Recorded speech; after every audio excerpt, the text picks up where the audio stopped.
Jambusar court દ્વારા આરોપીને 6 માસની સાદી કેદની સજા, સૂર્યો દહ્યાભાઈ પરમારને સજા થતાં ચકચાર, જાનથી મારી નાખવાની ધમકીનો હતો કેસ, પરિસ્થિતિજન્ય પુરાવા આધારે દોષિત જાહેર કરાયો।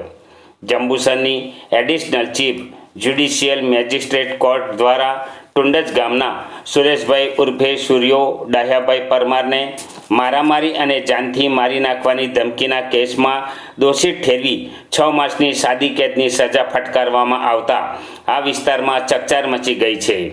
પ્રાપ્ત વિગતો મુજબ આ કેસની સુનાવણી દરમિયાન પ્રોસિક્યુશન તરફથી રજૂ કરાયેલ મૌખિક સાક્ષી, દસ્તાવેજી પુરાવા તેમજ પરિસ્થિતિજન્ય પુરાવાને આધારે માનનીય additional chief judicial magistrate Shri D A. રાવે આરોપીને દોષિત જાહેર કર્યો હતો। ચુકાદા બાદ કોર્ટ દ્વારા આરોપીના જામીન અને બોન્ડ જપ્ત કરવાનો હુકમ કરી તાત્કાલિક ન્યાયિક કસ્ટડીમાં મોકલવાનો આદેશ આપવામાં આવ્યો છે। કોર્ટના આ ચુકાદાથી સમાજમાં કાયદા પ્રત્યેનો વિશ્વાસ વધુ મજબૂત થશે અને ગુનાખોરી સામે કડક કાર્યવાહીનો સ્પષ્ટ સંદેશ મળશે તેવી લાગણી વ્યક્ત કરવામાં આવી રહી છે।